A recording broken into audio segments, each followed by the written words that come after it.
ከሌሊቱ 10 ሰዓት ብንነቃ፣ በየዕለቱ አረንጓዴ ጭማቂ ብንጠጣ ወይም ምርታማነትን የሚጨምር አፕሊኬሽን ጭነን ብንጠቀም ሕይወታችን በተአምር እንደሚቀየር ተነግሮናል።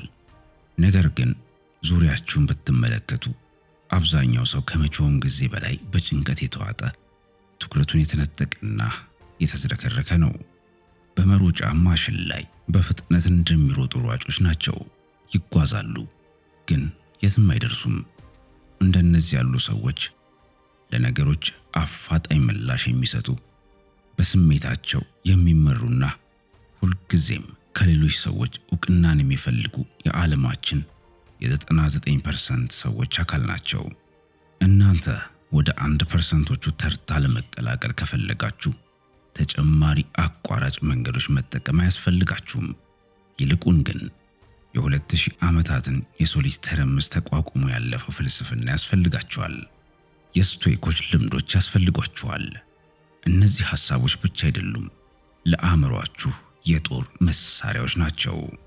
ወደ እነዚህ ሐሳቦች ጠለቅ ብለን እንግባ። የመጀመሪያው ልማድ ስቶይኮች ነገሮችን እንዳሉበት እውነታ ማየት የሚሉት ነው። አብዛኛው ሰው በነፋስ እንደሚወሰድ ቅጠል ነው የሚኖረው። ትራፊክ ላይ የሆነ ሰው ቀድሟቸው ቢገባ ለሰዓታት ይናደዳሉ። አለቃቸው መጥፎ አስተያየት ቢሰጣቸው ሙሉ ቅዳሜና ሆዳቸው ይበላሻል። ውጫዊ ሁኔታዎች ውስጣዊ ስሜታቸውን እንዲቆጣጠሩት ይፈቅዳሉ። ከልዮቹ 1% ለመሆን ግን ይህንን አዙሪት መስበር አለባችሁ። ነገሮችን ለራሳችሁ ከምትነግሩት ተረትና ትርክት አውጥታችሁ ልክ እንዳሉበት ተፈጥሯዊ ሁኔታ ማየት መልመድ አለባችሁ። ማርከስ ኦሬሊየስ ውድ የሆኑ ቁሳቁሶችን እጅግ በጣም ተራ በሆኑ ቃላት በመግለጽ ይህንን ይለማመድ ነበር። ለምሳሌ ውድ የሆኑ ንጉሳዊ ልብሶችን ሲመለከት ከባህር እንስሳ ደም የተነከረ የሱፍ ክር እንደሆኑ ለራሱ ይነግረው ነበር። እናንተም በችግሮቻችሁ ላይ ተመሳሳይ እርምጃ መውሰድ አለባችሁ። አንድ ሰው ቢሰድባችሁ ዝም ብሎ በአፉ ድምፅ እያወጣ ብቻ ነው። ይህም ማንነታችሁን ቅንጣት ታክል አይቀይረውም። ገንዘብ ብትከስሩ አልወደቃችሁም። በቀላሉ ከዓለም ያገኛችሁትን ገንዘብ ለዓለም መልሳችሁታል ማለት ነው። ስሜታችሁን ከነገሮች ላይ ነጥላችሁ ስታወጡ ሁሉም ሰው በሚደነግጥበትና በሚርበተበትበት ወቅት እናንተ ረግታችሁ ትቆማላችሁ። ይህ አቀራረብ በስነ ልቦናው ዓለም ኮግኒቲቭ ሪፍሬሚንግ አንድን ሁኔታ በአዲስ መነጽር ማየት ይባላል። ነገሮችን ያለ ምንም ስሜታዊ ጭማሪ ማየት ስትጀምሩ ሕይወት ልክ እንደ ቼዝ ጨዋታ ትሆናለች። እያንዳንዱ እርምጃችሁ በንዴት ሳይሆን በስሌት የተመራ ይሆናል። የሚቀጥለው ጊዜ አንድ አስከፊ ነገር ሲገጥማችሁ ያንን ሁኔታ እንደ ማርከስ ኦሬሊየስ በቀላል ቃላት ለመግለጽ መሞከር ትፈልጋላችሁ። ስሜታዊ ድራማውን ገላልጣችሁ ስታስወግዱ ሁሉም ሰው በሚደነግጥበት ወቅት እናንተ ትረጋጋላችሁ። ያ መረጋጋት ደግሞ የእናንተ የውድድር ብልጫ ነው። 99% በንዴትና በፍርሃት አይናቸው ሲሸፈን፣ እናንተ ግን ቀጣዩን መንገድ በግልጽ ታያላችሁ። ሁለተኛው ልማድ ለሰዓት ያላችሁ ግንዛቤ ነው። አብዛኛው ሰው ስለ ሕይወቱ ማብቂያ ማሰብ ምቾት አይሰጠውም። የሰው ልጆች እርግጠኛ የሆነውን ነገር ሞትን ላለማሰብ በመሞከር ሙሉ ሕይወታቸውን ያሳልፋሉ። ለስቶይኮች ግን ጊዜ ውስን መሆኑ ትልቁን የሕይወት ግልጽነት የሚሰጥ እውነታ ነው። ጊዜያችሁ ውስን ሀብት መሆኑን ዘወትር አውቃችሁ ስትኖሩ በማይረቡ ነገሮች ላይ ጊዜያችሁን ማባከን ታቆማላችሁ። ትርጉም የሌላቸውን የማህበራዊ ሚዲያ ገጾች ማገላበጥ ታቆማላችሁ። 99% የሚሆኑት ሰዎች ገና 500 ዓመት የሚቀራቸው ይመስል ይኖራሉ። ነገ አለኝ ብለው ስለሚያስቡ ታላቅነታቸውን ወደ ኋላ ያሸጋግሩታል። 1%ዎቹ ግን ነገ ስጦታ እንጂ መብት አለመሆኑን ይረዳሉ። ይህ የአስተሳሰብ መንገድ የሕይወትን አላስፈላጊ ጩኸቶች አጥፍቶ ዋናው ነገር ላይ እንድታተኩሩ ያደርጋችኋል። እዚህ ምድር ላይ የምትቆዩበት ጊዜ የማለቂያ ቀን እንዳለው ስትረዱ ይህ አያሳዝናችሁም፣ ይልቁንም ኃያል ያደርጋችኋል። ማንኛውም አነቃቂ ቪዲዮ ሊሰጣችሁ የማይችለውን የውስጥ መነሳሳት ስሜት ይሰጣችኋል። ዋና በሆኑና ወሳኝ በሆኑ ጉዳዮች ላይ ብቻ እንድታተኩሩ ያስገድዳችኋል። የምትወስነው እያንዳንዱ ውሳኔ በዚህ መነጽር ይመዘናል። ይህ የመጨረሻ ተግባሬ ቢሆን ኖሮ እኮራበት ነበር። ይህ ልማድ በህይወት ውስጥ አላስፈላጊ የሆኑ ነገሮችን ጠራርጎ ያስወግድና ጠንካራውን ብቻ ያስቀረዋል። ሶስተኛው ልማድ ችግርን መለማመድ። ይህ ሶስተኛው ነጥብ ምቾት እንዴት ነፃነታችንን እንደሚነጥቀንና ችግርን መለማመድ እንዴት ጥንካሬን እንደሚሰጠን የሚያስረዳ ነው። በሰው ልጅ ታሪክ ውስጥ እጅግ ምቹ በሆነ ዘመን ላይ እንገኛለን። ነገር ግን ምቾት እንደ እጽ ሱስ ነው። 99 በመቶ የሚሆኑትም ሰዎች በዚህ ሱስ ተጠምደዋል። በምቾት ሱስ ከተለከፋችሁ ደግሞ ተሰባሪ ትሆናላችሁ። ዋይፋይ ቢጠፋ ወይም የጠጣችሁት ቡና ቢቀዘቅዝ ሙሉ ቀናችሁ ይበላሻል። ስቶይኮች እውነተኛ ነፃነት የሚመጣው ምቾት በሌለበት ሁኔታ ውስጥ መረጋጋትን ስትለማመዱ መሆኑን ያውቃሉ።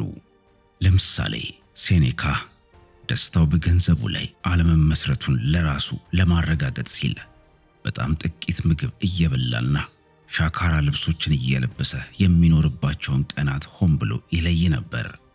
እናንተም ሆን ብላችሁ አስቸጋሪ ሁኔታዎችን በመፈለግ በቀዝቃዛ ውሃ በመታጠብ በመጾም ወይም ሁልጊዜ አስቸጋሪውን መንገድ በመምረጥ የቅንጦት ሰንሰለቶችን ትሰብራላችሁ። በጥቂት ነገር መኖር እንደምትችሉና እንዲያውም ስኬታማ መሆን እንደምትችሉ ስትረዱ የማትበገሩ ትሆናላችሁ። በጥቂት ነገር መኖር እንደምትችሉና 99 በመቶዎቹ ከህመም ወይም ከችግር ሲሸሹ እናንተ ግን በውስጡ ትጓዛላችሁ። ይህም ማንም ሊያስቆመው የማይችል የአእምሮ ጥንካሬን ይገነባላችኋል። አራተኛው ልማድ የአእምሮ ምሽግ ፍጹም ባለቤትነት ወይም የሐሳቦቻችሁ ብቸኛ ገዢ መሆን ልንለው እንችላለን። ይህ የስቶይሲዝም ፍልስፍና እምብርት ነው። እሱም የቁጥጥር ክፍፍል ይባላል። የቁጥጥር ክፍፍል ዲያኮቶሚ ኦፍ ኮንትሮል ማለት ዓለምን በሁለት ጎራ የመለየት ጥበብ ነው። ልትለውጧቸው የምትችሏቸው ነገሮችንና ልትለውጧቸው የማትችሏቸውን ነገሮች። አብዛኛው ሰው 90% የሚሆነውን ጉልበቱን ሊለውጣቸው በማይችላቸው ነገሮች ላይ በመጨነቅ ያባክናል። ስለ ኢኮኖሚው፣ ስለ አየር ሁኔታውና ስለማያውቋቸው ሰዎች አስተያየት ይጨነቃሉ። ይህ ደግሞ የአእምሮ አቅምን በእጅጉ የሚያሟጥጥ ተግባር ነው። ስኬታማዎቹ 1% የሚሆኑት ግን ከዚህ በተቃራኒ ይቆማሉ። እነሱ ትኩረታቸውን የት ላይ እንደሚያውሉ በጥብቅ ይፈትሻሉ። ሊቆጣጠሩ የሚችሉት ሁለት ነገሮችን ብቻ እንደሆነ ይረዳሉ፤ የራሳቸውን ሐሳብና የራሳቸውን ተግባር። ከእነዚህ ውጪ ያሉ ነገሮች ሁሉ ለእነሱ ግድ የማይሰጡ ናቸው። ከቁጥጥራቸው ውጪ ለሆኑ ነገሮች ደንታ የሌላቸውን ሰዎች ኃያልነት እስቲ ያስቡት። ገበያው ቢወድቅ አያለቅሱም። ይልቁንም አሁን በዚህ ሰዓት ልወስደው የሚችለው እጅግ በጎ ትክክለኛ እርምጃ ምንድነው ብለው ይጠይቃሉ። ይህ ልማድ የማይደፈር ምሽግ ያደርጋቸዋል። ሌሎች ሰዎች በማይቆጣጠሩት መርከብ ላይ ተራ ተሳፋሪዎች ብቻ ሲሆኑ፣ እነርሱ ግን የሕይወታቸው መሪ አብራሪ ይሆናሉ። አምስተኛውና የመጨረሻው ልማድ የምሽት ግምገማ ነው። 99 በመቶ የሚሆኑት ሰዎች ቀናቸውን የሚጨርሱት ሶሻል ሚዲያ ላይ በማፍጠጥና በተለያዩ ትኩረት በሚበታትኑ ነገሮች ራሳቸውን በማደንዘዝ ነው። ከስህተቶቻቸው ምንም ትምህርት ስለማይወስዱ በሚቀጥለው ቀን ደግሞ ትናንት ያደረጉትን ይደግሙታል።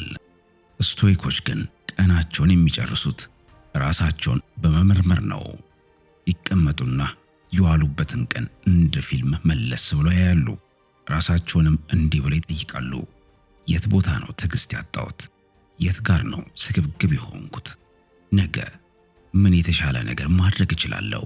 በማለት ይህ ራስን የመውቀስ ወይም የጥፋተኝነት ስሜት ጉዳይ አይደለም። ይልቁንም መረጃ የመሰብሰብ ጉዳይ ነው።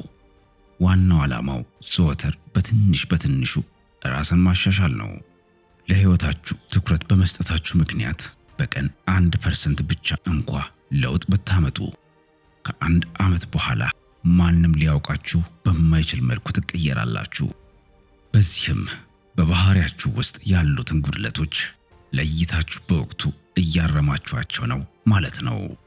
እነዚህን 5 ልምዶች መተግበር ቀላል አይደለም። ቀላል ቢሆን ኖሮ ዓለማችን በስሜታቸው በሚመሩ ሰዎች ፈንታ በጠቢባን ትሞላ ነበር። ይህም ከፍተኛ የሆነ ግልጽነትን ይጠይቃል።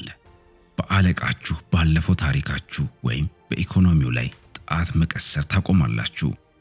በአለቃችሁ ላይ ባለፈው ታሪካችሁ ላይ ወይም በኢኮኖሚው ላይ ጣት መቀሰርን አቁማችሁ የገዛ ባህሪያችሁ መሐንዲስ እናንተ ራሳችሁ መሆናችሁን በመጨረሻ መቀበል ማለት ነው።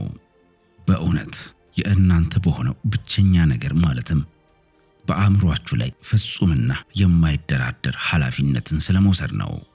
ነገር ግን ለዚህ ጎዳና ራሳችሁን ከሰጣችሁ፣ ዓለምን ያለ እኔነት ማጣሪያ ለማየት ከወሰናችሁ፣ ጊዜያችሁ እያለቀ እንደሚሄድ ውድ ሀብት ካያችሁት፣ የምቾት ማጣትን ፈተና ከተቀበላችሁና ትኩረታችሁን በጥብቅ ከመረመራችሁ፣ ከተፎካካሪዎቻችሁ ቅድሚያ ብቻ አይደለም የምትገኙት፣ እነሱ ጨርሶ በማያዩት ሜዳ ላይ ፈጽሞ የተለየ ጨዋታ ትጫወታላችሁ። ሌሎች እንደ ዕድል የሚቆጣጠሩት አይነት ጽኑ እርጋታንና በችግር ወቅት እንደ ልዩ ኃይል የሚያገለግል የአእምሮ ግልጽነትን ታዳብራላችሁ።